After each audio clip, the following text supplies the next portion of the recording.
31 में Bihar socialist party का गठन किनके द्वारा किया गया? ऑप्शन दिए गए हैं गंगा शरण सिन्हा, राम वृक्ष बोनीपोरी या फिर रामानंद मिश्रा या फिर ऑप्शन नंबर डी सभी। तो इस प्रश्न का सही उत्तर हो जाएगा 1931 में बिहार सोशलिस्ट पार्टी का गठन जो कब हुआ था? 1931 में। पहला प्रश्न तो ये हो जाएगा। ये प्रश्न पूछे जाते हैं कि बिहार सोशलिस्ट पार्टी का गठन कब हुआ था? 1931 में हुआ था। और इसके गठन में कौन कौन शामिल थे? तो गंगा शरण सिन्हा भी थे, राम वृक्ष बोनीपुरी और रामानंद मिश्रा, ये तीनों ही शामिल थे। इस प्रश्न का सही उत्तर हो जाएगा ऑप्शन नंबर डी हमारा करेक्ट हो जाएगा। ध्यान रखेंगे, गंगा शरण सिन्हा, राम वृक्ष बोनीपुरी और रामानंद मिश्रा। कभी कभी क्या करता है, दो लोग का नाम देगा, एक तीसरा गैप कर देगा, उस जगह पूछेगा ये कौन इसमें शामिल नहीं थे या फिर कौन शामिल है। इस प्रकार से भी प्रश्न पूछे जाते हैं, तो तीनों का नाम याद रखेंगे। नेक्स्ट प्रश्न है, किस तारीख को विद्यार्थियों के एक जुलूस ने पटना में सचिवालय भवन के पूर्वी गेट पर राष्ट्रीय ध्वज फहरा दिया तथा आगे बढ़ने की कोशिश की? तो ये तारीख पूछा जा रहा है कि किस तारीख को पूर्वी गेट पर राष्ट्रीय ध्वज फहराया गया था। ऑप्शन दिए गए हैं 17 अगस्त 1942, 15 अगस्त 1943, 18 अगस्त 1945 या फिर 20 अगस्त 1950। तो राष्ट्रीय ध्वज जो फहराया गया विद्यार्थियों के द्वारा, यह फहराया गया था 17 अगस्त 1942 को। ध्यान रखेंगे, ऑप्शन नंबर ए करेक्ट हो जाएगा। नेक्स्ट प्रश्न है, मई 1934 में पटना में किसकी अध्यक्षता में कांग्रेस सोशलिस्ट पार्टी का गठन किया गया? तो इस प्रश्न का सही उत्तर हो जाएगा मई 1934 में पटना में जो कांग्रेस सोशलिस्ट पार्टी का गठन किया गया वो किया गया था नरेंद्र देव के द्वारा। ऑप्शन नंबर डी हमारा करेक्ट हो जाएगा। ध्यान रखेंगे, अध्यक्षता पूछा जाए तो नरेंद्र देव 1934 में कांग्रेस सोशलिस्ट पार्टी। नेक्स्ट प्रश्न है, पटना के किस जिलाधीश के आदेश पर पुलिस ने जुलूस पर गोली चलाई जिसमें 7 छात्र मारे गए? ऑप्शन दिए गए हैं WG आर्चर, प्रिंस ली या फिर रॉबर्ट प्रिंस या फिर चार्ल्स डायर। तो इस प्रश्न का सही उत्तर हो जाएगा पटना के किस जिलाधीश ने पुलिस आदेश पर पुलिस ने जुलूस पर गोली चलाई थी? तो यह हो जाएंगे WG Archer, option number A. और इन्होंने ही राजेंद्र प्रसाद को क्या किया था? गिरफ्तार भी किया था। याद रखेंगे, पूछा जाता है कि राजेंद्र प्रसाद को गिरफ्तार करने वाले कौन थे? तो ये WG आर्चर थे, याद रखेंगे, और इन्होंने ही गोली चलवाई थी। नेक्स्ट प्रश्न है,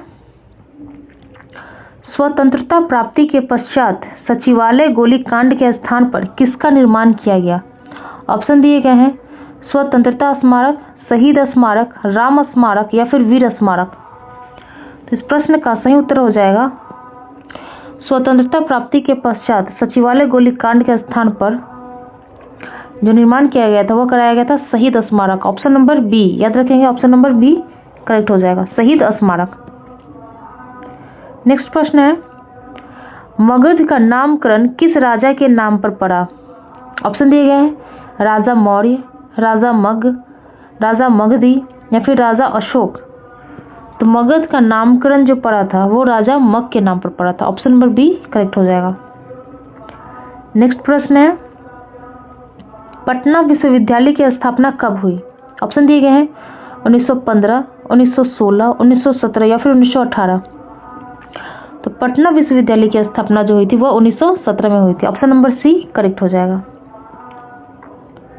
नेक्स्ट प्रश्न है, बिहार में होम रूल आंदोलन 1916 में किसके नेतृत्व में आरंभ हुआ? ऑप्शन दिए गए हैं मजहरुल हक, मोहम्मद सादिक, अब्दुल लतीफ, राजेंद्र।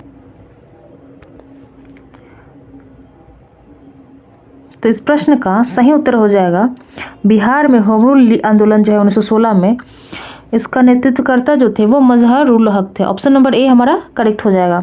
बिहार के संदर्भ में प्रश्न पूछे जाते हैं, जैसे कि बिहार SSC में पूछे जाएंगे, बिहार SI में तो पूछे ही जाएंगे, बिहार पुलिस में ये सारे प्रश्न बनते हैं और पूछे भी गए हैं। तो इस प्रश्न का सही उत्तर हो जाएगा मजहरुल हक, याद रखेंगे। नेक्स्ट प्रश्न है, चीनी यात्री इत सिंह भारत कब आया? ऑप्शन दिए गए हैं 673, 573, 773 या फिर 663। तो चीनी यात्री इत्सिंग जो भारत आया था वो आया था 673 ईस्वी में। ऑप्शन नंबर ए करेक्ट हो जाएगा। नेक्स्ट प्रश्न है, पाटलिपुत्र को पोलीब्रोथा किसके द्वारा कहा गया? ऑप्शन दिया गया है चाणक्य, मेगस्थनीज, विलियम जोन्स या फिर शूद्रक। तो इस प्रश्न का सही उत्तर हो जाएगा पोलीब्रोथा जो है पाटलिपुत्र को या मेगस्थनीज के द्वारा कहा गया। ऑप्शन नंबर बी करेक्ट हो जाएगा। नेक्स्ट प्रश्न है, वेनसांग ने किसे शक्रादित्य बताया है?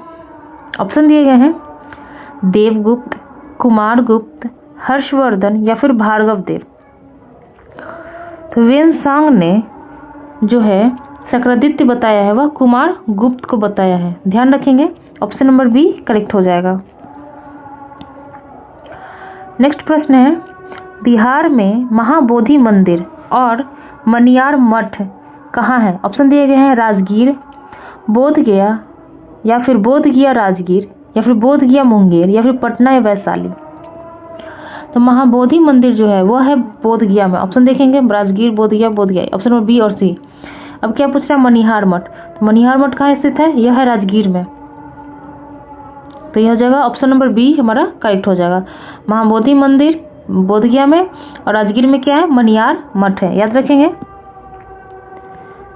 और यह किसके कब बनाया गया था? तो यह गुप्त काल के द्वारा बनवाया गया था। गुप्त काल में यह दोनों बनवाया गया था, याद रखेंगे। पूछा जाता है कि महाबोधि मंदिर किस काल में बनाया गया था या फिर मनिहार मठ किस काल में बनाया गया था? तो गुप्त काल में। नेक्स्ट प्रश्न है, रोहतास को अपनी राजधानी किसने बनाया था? मानसिंह, अकबर, मीर कासिम या फिर बख्तियार खिलजी। ऑप्शन के हिसाब से रोहतास के जो अपनी राजधानी जो बनाया था वो बनाया था मानसिंह के द्वारा। ऑप्शन नंबर ए करेक्ट हो जाएगा। बिहार विधानसभा के सदस्यों की संख्या कितनी है? ऑप्शन दिए गए हैं 245, 243, 250 या फिर 543। तो बिहार विधानसभा के सदस्यों की संख्या जो है वह कितनी है? 243 है, याद रखेंगे। नेक्स्ट प्रश्न है, महावीर के पिता का नाम क्या था? वे किस वंश से संबंधित है? तो 24वें तीर्थंकर महावीर के बारे में पूछा जा रहा है। जो महावीर भगवान है 24वें तीर्थंकर, उनके बारे में पूछा जा रहा है। इनके पिताजी का नाम क्या था और वे किस वंश से संबंधित है? इनके पिताजी का नाम जो था वो था सिद्धार्थ। और ये किस वंश से संबंधित है? तो यह ज्ञात्रिक कुल से संबंधित है। तो ऑप्शन नंबर बी इसका करेक्ट हो जाएगा, याद रखेंगे। पिता का नाम सिद्धार्थ था और ये वंश अगर पूछा जाए तो ज्ञात्रिक। और जमाली जो दिया गया ये क्या थे? इनके दामाद थे, याद रखेंगे। नेक्स्ट प्रश्न है, सर्वश्रेष्ठ प्रतिनिधि संत मखदूम शरफुद्दीन मनेरी किस सिलसिले से संबंधित है? ऑप्शन दिए गए हैं चिश्ती संप्रदाय, चिश्ती से, फरोकी से, फिरदौसी से या फिर इनमें से कोई नहीं।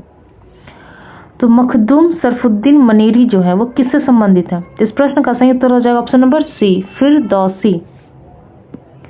नेक्स्ट प्रश्न है, मधुबनी चित्रकला शैली के दो प्रकार कौन से हैं? ऑप्शन दिए गए भित्ति चित्रकला, अड़िपन चित्रकला या फिर दोनों या फिर इनमें से कोई नहीं। तो याद रखेंगे कि मधुबनी चित्रकला शैली जो है ये दो प्रकार के होते हैं। एक तो भित्ति चित्रकला और दूसरा जो होता है वो अड़िपन चित्रकला। प्रश्न पूछ लिए जाते हैं कि मधुबनी चित्रकला शैली के निम्न में से कौन से प्रकार शामिल है या फिर कौन से नहीं है? तो याद रखेंगे भित्ति और अड़िपन ये दोनों ही शामिल है। तो इस प्रश्न का सही उत्तर हो जाएगा ऑप्शन नंबर सी। नेक्स्ट प्रश्न है, बिहार के लोकामाची सिटी जो कि जापान में स्थित है किस चित्रकला का संग्रहालय बनाया गया? बिहार के लोकामाची सिटी जापान में जो है किस चित्रकला का बनाया गया था? मंजूषा का, पटनाकलम, मधुबनी या फिर सभी का? तो इस प्रश्न का सही उत्तर हो जाएगा मधुबनी। इस तरह से भी प्रश्न पूछे जाते हैं कि जापान की किस सिटी में बनाया गया? तो याद रखेंगे लोकामाची सिटी जो कि जापान में स्थित है और वहां मधुबनी का संग्रहालय बनाया गया है, याद रखेंगे। नेक्स्ट प्रश्न है, पूर्वी राग के गीतों का उदय बिहार के किस जिले में हुआ? ऑप्शन दिए गए हैं जमुई, वैशाली, सारण या फिर बांका। तो पूर्वी राग का जो है उदय जो हुआ वो बिहार के सारण जिले में हुआ है। ऑप्शन नंबर सी करेक्ट हो जाएगा। सारण देखेंगे तो बिहार के, और मैप में देखते हैं तो देखिए सारण कहाँ पे है, इस जगह है जहाँ पे बगल में सिवान, गोपालगंज भी सट रहा है, पूर्वी चंपारण, मुजफ्फरपुर, वैशाली, पटना और भोजपुर। कितने राज्यों से सट रहा है? तो 1 2 3 4 5 6 7, ये 7 राज्यों से सारण सट रहा है। और सारण में ही पूर्वी राग के गीतों का उदय हुआ, तो याद रखेंगे सारण। नेक्स्ट प्रश्न है, बिहार राष्ट्रीय भाषा परिषद पटना की स्थापना कब हुई? ऑप्शन दिए गए हैं 1945, 1937, 1950 या फिर 1960। तो इस प्रश्न का सही उत्तर हो जाएगा बिहार राष्ट्रीय भाषा परिषद पटना की स्थापना जो हुई है वह वर्ष 1950 में हुई है। तो इस प्रश्न का सही उत्तर हो जाएगा 1950। ऑप्शन नंबर सी करेक्ट हो जाएगा।